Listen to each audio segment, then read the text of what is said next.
जी हाँ दोस्तों, आज हम बात करने वाले हैं कि अगर मार्केट में आप एक ट्रेडर की भूमिका में हैं और आप पर डे अगर एक ट्रेड करते हैं तो फिर आप ये मान के चलिए कि ट्रेड लेने के पहले मतलब एक दिन पहले आपको शाम को जो है अपने ट्रेड की एनालिसिस करके पहले ही रख लेनी है। ट्रेड के एनालिसिस का मतलब ये है कि आपको ये पहले से पता होना चाहिए कि मार्केट जब ओपन होगा, कहाँ ओपन होगा, तो मैं किस तरीके से अपने ट्रेड को प्लान करूंगा। गैप अप ओपन होगा तो मैं क्या करूंगा, गैप डाउन होगा तो क्या करूंगा, और कहाँ पर मैं अपनी क्वांटिटी को कम रखूंगा, कहाँ पर मैं अपनी क्वांटिटी को बढ़ाऊंगा। तो इन चीज़ों को दोस्तों ध्यान देने वाली बात यह रहती है कि अगर आप एनालिसिस एक दिन पहले करके नहीं बैठेंगे और एट ए टाइम अगर आप चार्ट देखेंगे और ट्रेड करना शुरू करेंगे तो उसमें आपको नुकसान होने के चांसेस हो सकते हैं। तो सबसे अच्छा तो यही रहता है कि आप एक दिन पहले अपना जो है चार्ट को देखकर उसका एनालिसिस आप कर लें एक डे बिफोर, और इसके बाद फिर आप जब ट्रेड लेने बैठेंगे तो आपको अलग ही कॉन्फिडेंस जो है महसूस होगा। और उस कॉन्फिडेंस में आप जब ट्रेडिंग करेंगे तो आपको थोड़ा सा गुड फील होगा। कारण यह है कि आपको पहले से पता है कि आपको क्या करना है। तो देखिए, ऐसा है कि जब भी आप चार्ट का एनालिसिस करेंगे एक दिन पहले का, तो आपको क्या करना है कि आप जिस भी टाइम फ्रेम में ट्रेड करते हो तो आप पहले क्या करेंगे कि डेली कैंडल्स चार्ट को आप पहले देख लेंगे।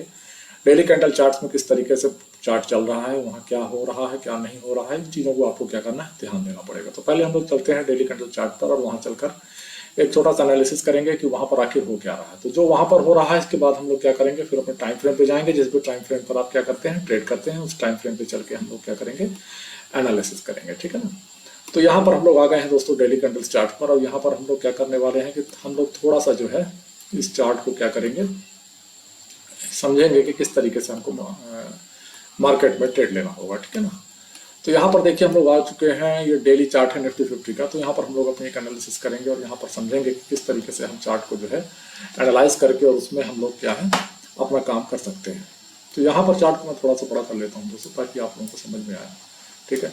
अब यहाँ पर इस चार्ट पर आप लोग आ चुके हैं। तो यहाँ इस चार्ट पर आप देखिए दोस्तों, करना क्या है, मेन चीज़ तो ये होती है, एनालिसिस सबसे ज़्यादा इंपॉर्टेंट होती है। अगर एनालिसिस आपकी सही नहीं है ना, तो फिर आप क्या करेंगे कि ट्रेड जो है कुछ भी लेते रहेंगे तो उससे क्या होगा, रैंडम ट्रेड क्या करता है, नुकसान कर देता है। तो हम लोग को करना क्या है कि कोई भी रैंडम ट्रेड नहीं लेना है। रैंडम ट्रेड से क्या करना है दोस्तों, बचना है। अगर आपके एनालिसिस नहीं है तो फिर रैंडम ट्रेड आपको क्या कर सकता है, नुकसान कर सकता है। तो आपको क्या करना है, इन चीज़ों से बचना है और पहले ही आपको एनालिसिस अपनी कर लेनी है। तो यहाँ पर देखिए दोस्तों, डेली कैंडल चार्ट पर मार्केट यहाँ पर क्या कर रहा है, एक रेंज पे है। ठीक है। और यहाँ से एक ट्रेंड लाइन जा रही है। ठीक है।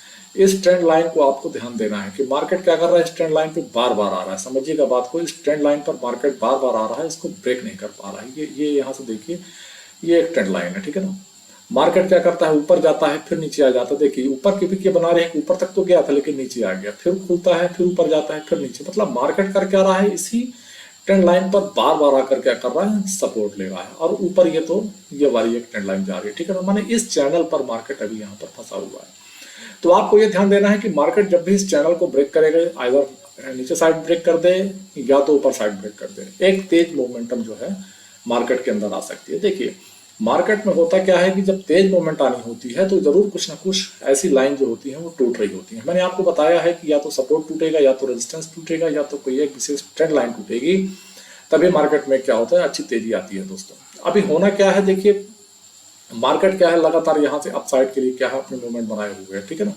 मार्केट लगातार अपसाइड जा रहा है, यहाँ पर मार्केट ने हॉल्ट किया है। एक तरीके से आप ये भी समझ सकते हैं, ब्रेक करेगा तो तेजी आ सकती है ऊपर के लिए।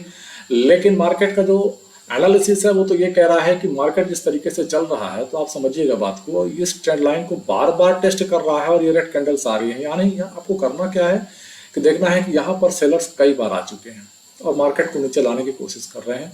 बायर्स जो है इस ट्रेंड लाइन का सम्मान करते हैं और यहाँ पर आते ही तेजी से बाइंग करते हैं और मार्केट को कहीं ना कहीं इस ट्रेंड लाइन के नीचे नहीं आने दे रहे हैं।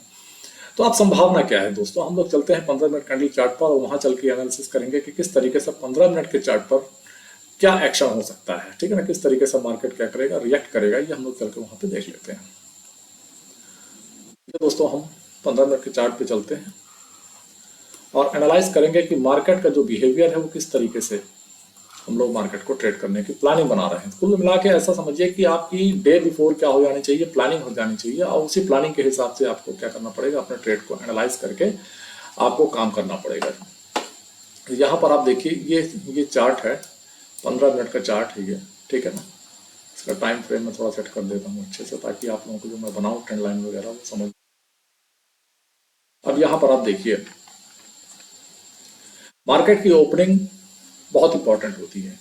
अब आपको करना क्या है, आप एक दिन पहले आप अपना क्या करेंगे, लेवल बना लेंगे। तो लेवल आप जब भी बनाएंगे आपका अपना लेवल होगा, ठीक है ना। मैं यहाँ पे एक एनालिसिस यहाँ पे करके दे रहा हूँ ताकि इस तरीके से आप अपना एनालिसिस खुद का करके और फिर जो है ट्रेड अपना प्लान करेंगे। देखिए दोस्तों, आप समझिएगा, मार्केट यहाँ पर क्या है, रेजिस्टेंस ले रहा है। ये एरिया रेजिस्टेंस का एरिया है, ठीक है, समझिएगा बात को। ये एरिया रेजिस्टेंस का एरिया है। मार्केट इस एरिया पर जब भी आता है रेजिस्टेंस ले रहा है, ठीक है। नीचे से आप ये मान के चलिए कि मार्केट कहीं ना कहीं इस एरिया पे जो है ये वाली लाइन आप खींच लीजिए, ठीक है ना। अब आप देखिए मार्केट कर क्या रहा है। मार्केट यहाँ पर आता है, रेजिस्टेंस लेता है। इसके पहले आप देखेंगे कि कई बार मार्केट जो है इस एरिया को क्या कर चुका है, रिटेस्ट कर चुका है जो है, ठीक है ना। अब 1 2 3 4 बार तो मार्केट जो है नीचे आया कि रिटेस्ट कर चुका है। ऊपर मार्केट अच्छे ढंग से जा नहीं पा रहा है, रैली ऊपर की नहीं बना पा रहा है, ठीक है ना। तो आपको करना क्या है, मार्केट की ओपनिंग पर नजर बना के रखनी है। मार्केट अगर इस लाइन के ऊपर ओपन हो जाता है, समझिएगा बात को, अगर थोड़ा बहुत ऊपर ओपन होता है 25-50 पॉइंट 100 पॉइंट के अंदर अगर ऊपर अगर जाके ओपन हो जाएगा, तो फिर आपको क्या करना पड़ेगा, फिर आप क्या करेंगे, वहां पर आप एक ट्रेड अपना ले सकते हैं अपसाइड के लिए। समझिएगा बात को, इसके ऊपर ओपन होगा तो अपसाइड के लिए आप ट्रेड ले सकते हैं। और अगर वेट करते हैं तो जैसे ही मार्केट इसको आके टच करेगा फिर एक बाइंग की मूवमेंट यहाँ पर दोस्तों आ सकती है, ठीक है ना। ये तो हो गई मार्केट स्लाइटली अगर गैप अप ओपन होगा तब। मार्केट अगर ज्यादा बड़ा गैप अप अगर गैप अप आ जाता है तो फिर आपको क्या करना है, ज्यादा बड़े गैप अप के लिए आपको क्या करना पड़ेगा, ये आपकी ट्रेंड एक लाइन है और इसके ऊपर अगर गैप अप चला गया, मान लीजिए यहाँ कहीं गैप अप अगर खुल गया, कम से कम 100 पॉइंट के आसपास गैप अप चला गया, फिर आपको प्राइस एक्शन को देखना पड़ेगा कि मार्केट अब किस तरीके से प्राइस एक्शन यहाँ पर बना रहा है। तो होगा क्या कि कभी कभी क्या करता है, मार्केट यहाँ पर आता है, रेड कैंडल बनाता है और फिर क्या करता है, धीरे धीरे प्राइस एक्शन लेता हुआ इसको रिटेस्ट करके और फिर जो है यहाँ पे बाउंस करता है। तो इसके लिए आपको प्रिपेयर रहना पड़ेगा कि जब ज्यादा बड़ा गैप अप हो जाए या गैप डाउन हो जाए तो फिर आपको क्या करना पड़ेगा, प्राइस एक्शन को दोस्तों फॉलो करना पड़ता है, ठीक है ना। अब अपन ये कंडीशन ये मान लेते हैं कि मार्केट जो है गैप अप ओपन ना होकर क्या होता है, बीचों बीच खुल जाता है। बीचों बीच इन द सेंस ऐसा है दोस्तों कि मार्केट की जो ओपनिंग है वो यहाँ ना होकर इस रेंज पर मार्केट ओपन हो जाता है। समझिएगा बात को, यहाँ पर अगर मार्केट ओपन हो गया तब आपको क्या करना पड़ेगा, तब आपको क्या है, प्राइस एक्शन तो इसके बाद बनेगा जो बनेगा। अभी तो मार्केट क्या हो गया, इससे रेंज पर ओपन हो गया, समझिए ये एक रेंज पर ओपन हो गया, तो आपको बड़ा ट्रेड यहाँ पर प्लान नहीं करना है क्योंकि क्या है, रेंज पर है। अब यहीं पर मार्केट ऊपर नीचे करता रहेगा तो आपको कुछ नहीं करना है, आपको सिर्फ क्या करना है, इंतजार करना है। आपको ट्रेड तभी करना होगा जब मार्केट आइदर इस लाइन को ब्रेक करे ऊपर साइड के लिए या तो फिर इस लाइन को ब्रेक करे नीचे के लिए, तभी एक बड़ा ट्रेड जो है इसमें बनने की संभावना है, ठीक है ना। तो मार्केट में एक्चुअली होता ये है ना दोस्तों कि मार्केट का ये बिहेवियर है कि उसका अगर एनालिसिस करके आप नहीं आएंगे तो फिर आपको क्या हो सकता है, एक बड़ा नुकसान हो सकता है ना। तो आपको क्या करना है, ये छोटी छोटी चीजें हैं, ये छोटी छोटी ट्रेंड लाइन्स हैं, इनको आपको ध्यान में रखना है, ठीक है ना। मार्केट या तो इसको ब्रेक करे, इसके ऊपर निकले, है ना, तभी जाकर एक ट्रेड बनेगा, या तो नीचे आए या तो ऊपर आए। अब आप मान लीजिए मार्केट की ओपनिंग गैप डाउन हो गई, मान लीजिए यहाँ कहीं मार्केट नीचे खुल जाता है, इस ट्रेंड लाइन के नीचे खुल जाता है, तो फिर आप क्या करेंगे, तो फिर आपको क्या करना है, अपनी पोजीशंस को इस तरीके से तैयार करना है कि मार्केट नीचे की ओर जा सकता है।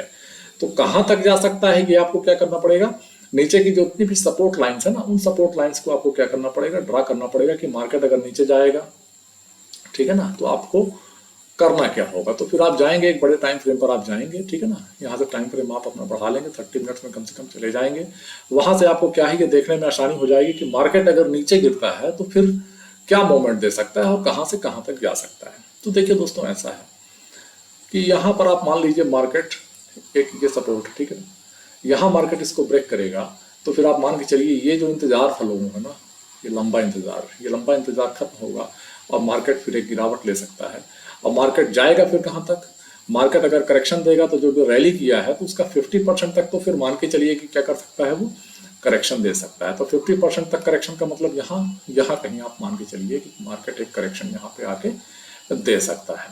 तो यानी जो करेक्शन आएगा वो मान के चलिए कि 50% तक का करेक्शन यहाँ पर मान के चलिए कि 19,000 के आसपास का मार्केट यहाँ तक का आपका क्या कर सकता है, एक करेक्शन दे सकता है। या तो फिर जहां से ब्रेक किया था इस ब्रेक लाइन को क्या कर सकता है, मार्केट तो रीटेस्ट कर सकता है। समझिएगा बात को, अगर ये 50% को ये ब्रेक कर देगा तब तो पक्का आके इसको रीटेस्ट करेगा, है ना।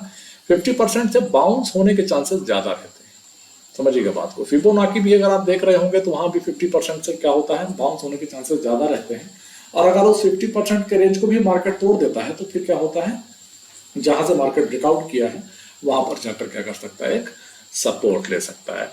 तो इस तरीके से दोस्तों एक मैंने एक एनालिसिस जहां पर पेश करी है कि आपको मार्केट में किस तरीके से ट्रेड करना है, अपने अपने ट्रेड को किस तरीके से प्लान करना है, गैप अप में किस तरीके से प्लान करेंगे, गैप डाउन में किस तरीके से प्लान करेंगे, और कहां से कहां तक की मार्केट क्या कर सकता है, रैली दे सकता है ना। तो इसको ध्यान में रखते हुए आपकी अपनी ट्रेड की जो क्वांटिटी है, क्वांटिटी देखिए ऐसा है तभी बढ़ाई जाती है जब ये कंफर्म हो जाए कि हाँ मार्केट आपकी दिशा में निकल चुका है। आपने जो एनालिसिस करी है मार्केट उसी हिसाब से अगर चल पड़ा है तो आपकी क्वांटिटी आपकी हो जाएगी, फुल हो जाएगी, ठीक है ना। लेकिन अगर मार्केट आपके अनुरूप नहीं चल रहा है तो फिर क्वांटिटी आप क्या करेंगे, लेस क्वांटिटी से ही आप वहां पर ट्रेड करेंगे, क्योंकि कंफर्मेशन अभी नहीं हो रहा है, ठीक है ना। मार्केट इस रेंज पर जब तक है तब तक कोई कंफर्मेशन नहीं है, ऊपर जाएगा कि नीचे जाएगा एक बड़ा मूवमेंट नहीं हो सकती, ठीक है ना। इसके बाद ही मार्केट क्या करेगा, एक बड़ी मूवमेंट देगा, या तो नीचे की ओर दे देगा या तो ऊपर की ओर दे देगा। तो इसके लिए आपको दोस्तों तैयार रहना है और अपनी क्वांटिटी को उसी हिसाब से आप यहाँ पर ट्रेड करने की कोशिश करिएगा। दोस्तों यहाँ तक का वीडियो देखने के लिए बहुत बहुत धन्यवाद, थैंक यू।